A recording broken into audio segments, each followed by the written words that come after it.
अंजली सूर्यवंशी आणि चेतन सूर्यवंशी हे भाऊ बहीण आहेत आणि धारावीतल्या प्रभाग क्रमांक 186 मधनं उमेदवारी मिळावी यासाठी अंजली सूर्यवंशी मातोश्रीच्या गेटवर ठिय्या आंदोलन करतायत। तर उमेदवारी अर्ज मिळावा अशी त्यांची मागणी असून याकडे राजकीय वर्तुळाचं लक्ष वेधलं गेल्याचं पाहायला मिळतंय।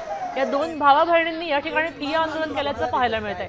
इथं आहेत 4-5 2-3 जण इच्छुक आहेत, पण आमचं काम 2007 मध्ये माझी मम्मी होती, 2012 मध्ये माझे पप्पा होते आणि 2017 मध्ये ओबीसी वार्डमध्ये दुसऱ्यांना तिकीट दिली आणि आम्हाला पण दिलेली, पण त्यातून आम्ही पराभव झालो। पण आता आमची इच्छा अशी की त्यांनी आम्हाला द्यावे, कारण की 186 मध्ये माझ्या वडिलांचं काम खूप चांगलं आहे, त्यामुळे लोकांचे प्रश्न आम्ही सोडवू शकतो आणि त्यांचा विश्वास आहे लोकांचा आमच्यावर की आम्ही निवडून येतो आणि तेही आम्हाला निवडून देतील। पण प्रयत्न करतात आपले सगळे।